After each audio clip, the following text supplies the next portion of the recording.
अब्राहम के परमेश्वर बोलौले। बोलौला पर अब्राहम परमेश्वर के आज्ञाकारी भइले। अपना देश के, अपना घर के, अपना कुटुंबी लोग के छोड़ दिहले। परमेश्वर वाचा दिहले, आव हम तोहरा के आशीष देब, प्रतिज्ञा के पुत्र के देब, तोहरा से बड़ जाति बनाइब, सारी जातियन खातिर आशीषदायक रूप में हम बदल देब। बहुत से वाचा के दिहलन परमेश्वर। 2 साल हो गईल, 3 साल हो गईल, अब 4 साल हो गईल, बेटा ना भइल। 10 साल हो गईल, 15 बरिस हो गईल, 20 बरिस हो गईल, बेटा ना भइल। अब्राहम के मानसिक स्थिति का होई, जरा विचार कइल जा। अब्राहम अपना दिल में कैसे टूट गईल हुई हैं, जरा विचार करी जा। सारा के तो 85 बरिस, अब्राहम के 95 बरस, संतान भइला के अवसर ना भइला के स्थिति में उ लोग पहुंच गईल। एकरा पहले सारा बात से उ सवाल करत हुई हैं। अब ही अब्राहम जब काम करके घर आवत रहले, सारा तंबू के बाहर में खड़ा होकर के अब्राहम के आवत समय अब्राहम की ओरी गौर से देख के खड़ा भइला से समझ में आयल तो होके वो तंबू के बाहर ही सारा खड़ा होके अब्राहम जब आवत रहले, अब्राहम के ऐसे ही देखला से अब्राहम का कैले हुई हैं, तुरंते सिर झुका ले हुई हैं, चुपचाप तंबू में चल गई हुई हैं। काहे खातिर? का भइल वाचा, का भइल वाचा देवे वाला परमेश्वर के। कई बार महिला लोग नजर से ही बात करेली, हाँ या नहीं, रउआ के देखला से ही लागता। राउर पति खड़ा रही है कहब जा, कहवा। कई बार नजर से ही लोग आदमी के मार देलन। उहो ऐसन परिस्थिति में अगर पति वादा करके वादा तोड़ला से, पति करब कह के ना कैला से, ओ विषय में यदि आनाकानी करिहन त वो पति के सामने आइला से उनकरा के ऊपर से नीचे देखला से बस एड्रेस भी ना रही, गायब हो जाई। काहे खातिर? नजर में इतना पावर बा। अब्राहम के मानसिक स्थिति, सारा के मानसिक दबाव, ये दोनों के बीच में अब्राहम कितना दबा गई हुई हैं, जरा ध्यान दें जा। अब ध्यान से सुनी जा। अब्राहम के 99 बरिस आयु हो गई, यानी परमेश्वर के वाचा दिहल ओके 24 साल हो गई। परमेश्वर कहले रहलन कि हम तोहरा के बेटा देब। ऐसन कहे वाला परमेश्वर बात नइखे करे वाला जैसे दिखाई देत हमें। 24 साल अब बीत गईल बाटे। 24 साल बीतला के बाद फिर से परमेश्वर अब्राहम के दर्शन दिहले। अब्राहम देखले, पिता हम सर्वशक्तिमान परमेश्वर हई। सुनी, वही स्थान में हम बानी। सोची, सतीश बोली, पिताजी हम सर्वशक्तिमान परमेश्वर हई। मालूम हो गई का कुड़कुड़ात हव?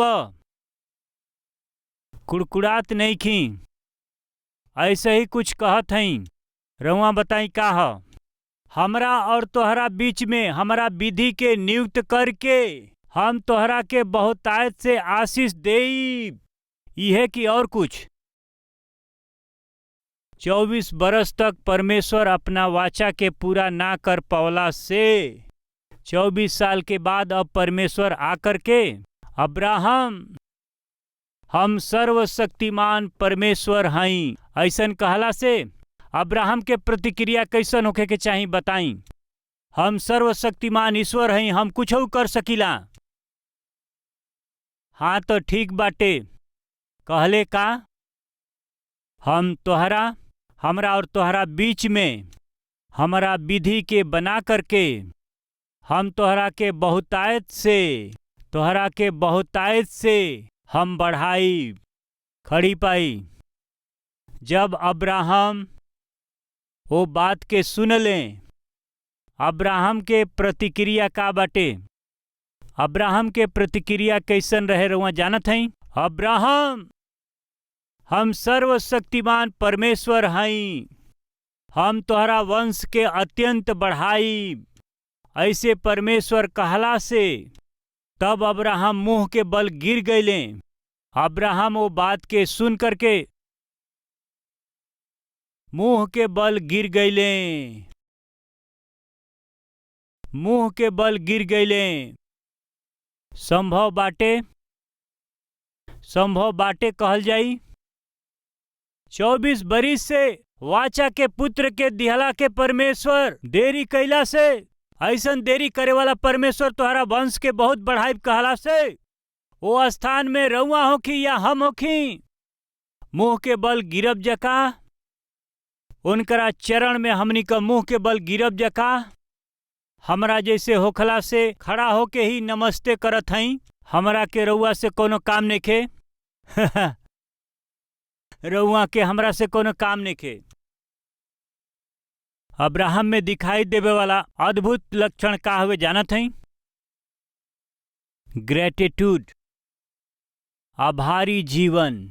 पिताजी 99 वर्ष के हम हो गइल बानी, 89 बरस अब हमारा पत्नी के हो गइल बा। पुत्र होखला के कोनो अवसर हमनी के नइखे दिखाई देत, बाकी अब रउआ दिखाई देले बानी। अचरज के काम करब कहतनी, अब हमरा के इससे ज्यादा का चाही? ऐसे मुंह के बल गिर गईले, साष्टांग मुंह के बल उ गिर गईले। ओकरा के देख के परमेश्वर बहुते आनंदित भइले। अब्राहम कितना विश्वास योग्य बाड़े, अब्राहम कितना धन्यवादी व्यक्ति हमें। हम बात करत समय हमरा बात के विरोध करके बस परमेश्वर बस रउआ जवन कहली बस। अपना देश में हम रहली, बोलौला से हम अइली, परिवार के छोड़ला से कहली तो हम छोड़ दिहली, कुटुम्बिन के छोड़े के कहली तो छोड़ दिहली, सब कुछ छोड़ के आवा हमारा पीछे तो आ गईली। पुत्र देवे कहली तो हम आनंदित भइली। 1 साल भइल, 2 साल भइल, 5 साल हो गई, 10 साल हो गई, अब 20 साल बीत गई। अब फिर रउआ दर्शन दे के कुछ करब कहत हई, हाथ जोड़त हई, हमसे काम मत रखी। ऐसन कहला खातिर के 100 के 100% अब्राहम के पास अवसर रहे, बाकी अब्राहम पता नहीं काहे 24 साल परखल गईला के बाद में परमेश्वर आके तोहरा वंश के बढ़ा दे कहला से मुंह के बल गिर के ई वाचा हमरा के दिहली। बस पिता कौनो न कौनो दिन एकरा के साबित करब, एक दिन पूरा कर देब। हमरा के ई भरोसा बा प्रभु जी। ई कैसन धन्यवादी जीवन बा, कितना अद्भुत आत्मिक स्वभाव और भरोसा बाटे। भाई और बहन लोग प्रार्थना करत हई रउआ नौकरी खातिर के, प्रार्थना करत हई संतान खातिर के, प्रार्थना करत हई लइकन के विवाह खातिर के, प्रार्थना करत हई प्रमोशन खातिर, प्रार्थना करत हई रउआ वीजा खातिर, प्रार्थना करत हई अपना व्यापार के लाभ पावे खातिर के, प्रार्थना करत हई जवन राउर समस्या बा ओकरा के दूर होके खातिर के। बाकी का पता नहीं खे, रउआ जब भी बाइबिल खोलिला परमेश्वर रउआ के वाचा पे वाचा, वाचा पे वाचा देलन। वाचा तो परमेश्वर रउआ के देत हवन, बाकी नौकरी नइखन दे। वाचा तो परमेश्वर रउआ के देत हवन, बाकी संतान नइखे होखत। रउआ परमेश्वर पर भरोसा करत हई, बाकी प्रमोशन नइखे होत, ट्रांसफर नइखे होत। रउरी बच्चन के उम्र बढ़त ही बढ़त जात बाटे, बाकी विवाह खातिर रिश्ता नइखे जमत। परमेश्वर पर विश्वास करे वाला रउआ के परमेश्वर के वचन के पढ़ला से निश्चय परमेश्वर अद्भुत काम करिए रउआ के लागत बाटे, बाकी आश्चर्य कर्म नइखे होत। रउआ जवन चाहत हई ना मिलला पर, रउआ जवन आशा करत हई ना देखला पर परमेश्वर पर विश्वास कईल संभव होखेला, परमेश्वर पर भरोसा कईल संभव होला। कितना बार रउआ जवना नौकरी के पावल चाहत हई ओकरा के दूसर लोग पा जालन, तो कितना बार परमेश्वर के मंदिर आवे छोड़ दियली। का कइले परमेश्वर? उ नौकरी हमके मिली सोचली, वो हमरा बाजू वाला के मिल गई। का भइल परमेश्वर? 25 बरिस के बेटी हमनी के घर में बाटे, अब तक आके 15 जना देखले बाड़े, एक ही रिश्ता ना जमल। बाजू वाली 20 साल के बाड़ी, उनकर एक ही रिश्ता आयल, एक ही परिवार देखले और उ जम गई। का भइल परमेश्वर? 10 साल से नौकरी करत हई, बाकी प्रमोशन हमके ना मिलल। बाकी कल या परसों एगो आदमी अइलन, 2 ही साल में उनका प्रमोशन हो गईल। का भइल प्रभु के? बाइबल के देखला से पढ़े के मन ना होला, टीवी में मसीही प्रोग्राम आवेला देखला के मन ना करेला, प्रार्थना करे के बा याद अइला से घुटना टेके के मन ना करेला। काहे के प्रार्थना करे के बा? काहे खातिर परमेश्वर, काहे खातिर भक्ति। कितना बार जौना आशीष के रउआ पावल चाहिला उ देरी हो जइला से परमेश्वर पर ना रूठली, प्रार्थना पे ना रूठली, कलीसिया से रूठ गईली। कारण कि परमेश्वर के आशीष जौना के रउआ पौले रहली ओकरा प्रति धन्यवाद के भाव ना रहला के कारण रउआ जवन आशा करतनी ओके ना पौला पर परमेश्वर के प्रति रूठत हई। बाकी जवन आशीष मिलल ओकर का? एगो सर्विस से दूसरा सर्विस के बीच में एगो आधा घंटा ब्रेक रहेला हमार। यही दिनन में डॉक्टर लोग निश्चय बता दिहले कि एह तरीका से प्रतिदिन रउआ के गला फाड़ के बोलल अच्छा नहीं खे, थोड़ा आराम लें कह के डॉक्टर लोग निश्चय बता दिहले। 1 सप्ताह हम धीरे ही बात कैली, पता नहीं काहे अब मामूली हो गई। एह तरह से जोर जोर से बात कई हमरा गला खातिर ठीक नहीं खे। एह रीति से बात कैला से ही 1 महीना पूरा हमार गला खराब रहे। हमरा बात कैला से आवाज ना आवत रहे, हवा आवता। ऐसा हमरा के बहुत तकलीफ भइल, ई रउआ जानत हई। हम दोपहर के 10 मिनट आराम करे खातिर सोच के ऐसे ही बिस्तर पर हम लेट गईली। ऐसन सुतला के समय में वहाँ एगो बिस्किट रहे, ओकरा के लेके मुंह में डाल लिहली। लेटल लेटल एह तरह से लेटल बिस्किट खैला से का होई? गला में अटके के चाही कि ना? अटके के चाही। बाकी जब हम ओकरा के चबात रहली, हमार जीभ का करत बाटे गला में वो बिस्किट ना फंसे, सावधानी से एक ओरी बचा करके दूसरी तरफ जवन हम बिस्किट खात रहली जब के तब दांत के पास वो बिस्किट के ले जाके वो दबावत हवे। एह रीति से दबला के बाद हमरा ऊपर वो तरस खाए वाला जीभ चबाइल बिस्किट के वो धीरे से अंदर पहुंचा दिहलस। रउआ भोजन करत समय रउआ जरिए चबाइल वो भोजन के राउर जीभ ओके अंदर पहुंचावेला कि नाही? भोजन के निगलल होत बाटे कि नाही? एक बार रुकी, यदि रउआ चबैले बानी निगल ना पावर रुक जाओ, तब रउआ कुछ करत हई गटक नहीं पावत। अगर वो गटके वाली प्रक्रिया रुक जाओ तब थोड़ा सा भी भोजन अंदर ना जाई, इस शरीर फंक्शन ही ना करी। रौरी चबैला के देरी बाटे, तुरंत वो जीभ धीरे से ओकरा के भीतर भेजे ले। रउआ जवन चबैले बानी ओकरा के धीरे से वो अंदर भेजे ले। यदि कभी जीभ रूठ जाओ, हमेशा काहे के अंदर भेजब हम, ई कह के रुक जाओ तो परिस्थिति का होई बताई? रउआ पानी पिए समय गटकब तो वो पानी अंदर जाई, ना गटकब तो ऐसे ऊपर करके रोकी ना जाई भीतर, रउआ निगलब तबे अंदर जाई। कितना अद्भुत शरीर के परमेश्वर देले बाड़े। इतना अद्भुत शरीर के परमेश्वर के दिहला से वो शरीर में रहे वाला अंग सही रीति से काम कैला से परवाह नहीं के परमेश्वर के दिहल गई शरीर के प्रति और अनुग्रह खातिर। 60 साल के बुजुर्ग आदमी उनकरा के पेशाब ना भइला से वो बहुत परेशान रहले, भयंकर दर्द से हॉस्पिटल पहुँचले। डॉक्टर साहब हमार पेशाब नइखे होत कह के अपना समस्या के बतौलें तो जल्दी जल्दी कुछ दवाई लिख लें, कुछ इंजेक्शन वो लिख लें। इंजेक्शन लगा दिले, दवाई खाए के कहलें। तुरंत बाथरूम जाए के कहला से बाथरूम जाके बाहर अइला से बहुत अच्छा कहलें। डॉक्टर साहब अब बिल हाथ में रख दिले, जैसे ही देखलें 2000 रुपया। कितना 1000 रुपया? 2000 रुपया।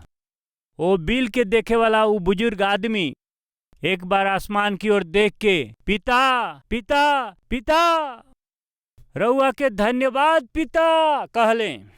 डॉक्टर साहब के गुस्सा आ गई, तोहार पेशाब ना होत रहा, हम तोहरा के इंजेक्शन जब लगौली हाँ तो हमरा के धन्यवाद करे के चाही, तो हमरे सामने पिता पिता कह के जोर से परमेश्वर के धन्यवाद करत हव मूर्ख आदमी। तब वो बुजुर्ग आदमी कहत हमें, डॉक्टर साहब एक बार हमार पेशाब हो सके इंजेक्शन दे करके 2000 के बिल बना दिहल। 60 साल से हम लाखों बार पेशाब कैली, बाकी एकहो बिल उ ना मंगले। का उ कहत हमें 60 साल में हम लाखों बार पेशाब कैले बानी, एकहो बार हमार परमेश्वर बिल ना मंगले। वो बिल देतन तो पता चलित रहुआ के बिल द अंदर जा। परमेश्वर के कईल भलाई याद नहीं खे, परमेश्वर के दिखावल कृपा रहुआ के याद नहीं खे आवत का। मेहरबानी से सुनी जा। 24 बरिस से जवाब ना मिलला पर भी परमेश्वर के दर्शन दिहला के बाद हम तोहरा वंश के बढ़ाई कहला से अब्राहम के हृदय के रहुआ स्थिति देखली। साष्टांग मुंह के बल उ गिर गईले, उनकरा पैर के ऊपर उ गिर गईले। कारण धन्यवाद के जीवन, धन्यवाद के जीवन। रौरी जीवन में यदि रौरी प्रार्थना के जवाब में यदि देरी होत बा तो रउआ जवन आशा करत हई, जवना के मांगत हई, तुरंत पावत नहीं की तो परमेश्वर की निंदा जन करी, परमेश्वर के जन कोसी।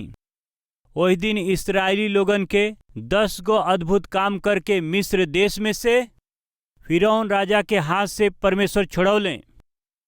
प्रतिज्ञा के देश में हम चलाई प्रतिज्ञा भी उ दिहले। मिस्र देश में से बाहर आवे वाला इस्राएली लोग प्रतिज्ञा के देश में जाए खातिर ओमा कदम रखे खातिर कितना समय लगी रहुआ जानत हई? लगभग 8 दिन से लेके 11 दिन तक। 8 दिन से लेके 11 दिन तक उन्हन लोग के कहाँ पहुँचे के बाटे? प्रतिज्ञा के देश में। उ कैसन भूमि हवे? दूध और मधु बहे वाला उ देश हवे। परमेश्वर के प्रतिज्ञा कैल देश में 1 सप्ताह 10 दिन में पहुँचे वाला ये इस्राएली लोगन पहुँच पौले का वाचा के देश में। 10 दिन बीत गईल ना पहुँचले, 10 सप्ताह बीत गईल ना पहुँचले, 10 महीना बीत गईल ना पहुँचले, 10 बरिस गुजर गईल, उन्हें लोग के जहाँ पहुँचे के रहे ना पहुँचले। ओकर कारण परमेश्वर हवे? ओकर कारण परमेश्वर के कमी हवे? नहीं। फिर इस्राएली लोगन के विरोध करे वाला जवन स्वभाव रहे उ बार बार परमेश्वर की संगे बलवा कैले। जंगल में परमेश्वर के उ परीक्षा कैले। उ अपना मुंह के बिगाड़ लिहले, उ अपना शरीर के अशुद्ध कैले। हर रोज परमेश्वर के उ क्रोध दिलौले।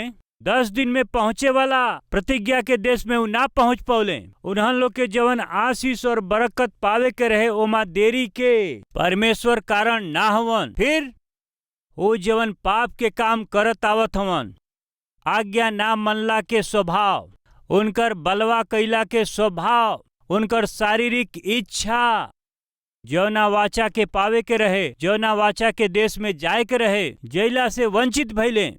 रौरी जीवन में कब के नौकरी पा लिहल चाहत रहे, रौरी जीवन में पहले ही विवाह होखल चाहत रहे, रौरी जीवन में बहुत पहले संतान मिलल चाहत रहे, रौरी जीवन में जवन सोचले रहनी ओके बहुत पहले पा लिहल चाहत रहे, बाकी का भइल?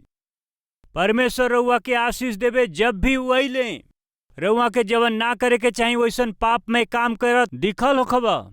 जौना पापी मनुष्य के साथ रउआ के नइखे रह के, वो पापी मनुष्य के साथ परमेश्वर रउआ के देखलन। ऐसन व्यवहार ना करे के चाहिए वैसन व्यवहार रउआ कैले होखब, ऐसन परमेश्वर तोहके देखले हुए।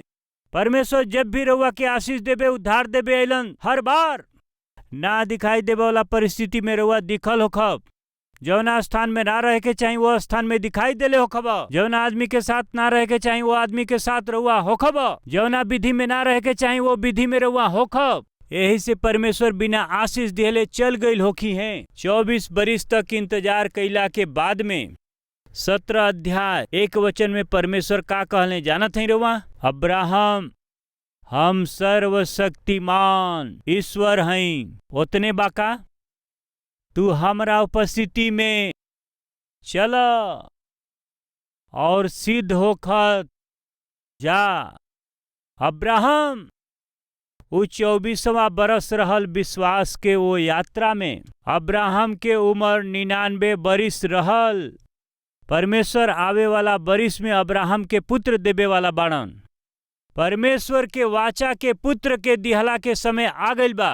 देवे के समय आयल तो अब्राहम के परमेश्वर का कहले जानत हई? अब्राहम सिद्ध बनत जा। एकर अर्थ का बा?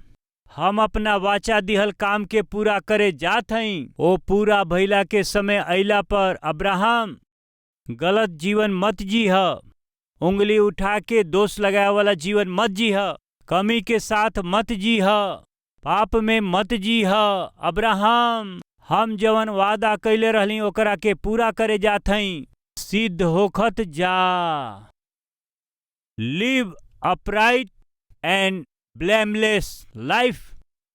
धार्मिकता से जिया, दोष लगावला के अवसर ना मिल सके ऐसन जिया। काहे खातिर? आशीष देवे जात हई। कहला के अर्थ का बाटे? परमेश्वर के रउआ जीवन में अद्भुत काम करे के बात, परमेश्वर के रउरी जीवन में वाचा के पूरा करे के बात। ऐसन वाचा के पूरा कैला के समय अइला पर परमेश्वर रउआ के सिद्ध रूप में देखल चाहत हमें। परमेश्वर आशा करेलन कि रउआ धार्मिकता में जी। परमेश्वर रउआ के आशीष दियाला के समय अइला पर रउआ में पाप नेखे होके के, पाप के काम नेखे होके के, बिन कमी के परमेश्वर चाहत हमें कि रउआ दिखाई दें। हो सकेला कि परमेश्वर कई बार आशीष देवे खातिर आवे, रउरी अंदर पाप के देखले हुई हैं, रउरी अंदर पाप के काम के देखले हुई हैं, पाप के काम रउआ के करत देखले हुई हैं, पाप के आदत में उ चलत रउआ के देखले हुई हैं। ऐसे आशीष देवे वाला परमेश्वर बिना आशीष के दिहले चल गए हुई हैं। ऐसन परमेश्वर के गैला के बाद दोष दिहला से का फायदा? ऐसन गैला के बाद रोवला से का फायदा? आज पहला पाठ हवे। वही दिन परमेश्वर जब अब्राहम के आशीष देवे अइले, अब्राहम से का कहलन जानत हई? सिद्ध होखत जा। धार्मिकता से और खराई से, दाग धब्बा झूरी रहित जीवन जिया अब्राहम। हम जवन वाचा देले बानी ओके पूरा करे जात हई। अब्राहम वही तरह जियलन, वो सिद्ध होत गईलन, वो धार्मिकता के जीवन जियले। अगला बरिस आ ही गई। अब्राहम के गोदी में एगो बेटा के परमेश्वर रख दिहले। अब्राहम के जीवन में कईल गईल आश्चर्य कर्म के रउरी जीवन में भी करे के आशा करत हमें। ई कब संभव बा? परमेश्वर के आशा के हिसाब से जब हम जियब, धार्मिकता से खराई से जियल जाई, तब ही ऐसन जिए खातिर, ऐसन चले खातिर आज एगो फैसला करब का? प्रभु रउरी उपस्थिति में हम चलब। सिद्ध होके खातिर हमनी के सहायता करी। रउआ जवन वादा कैली ओके पावे खातिर अनुकूल जीवन के हमनी के प्रदान करी। प्रार्थना कैल जाई। आई प्रार्थना करी।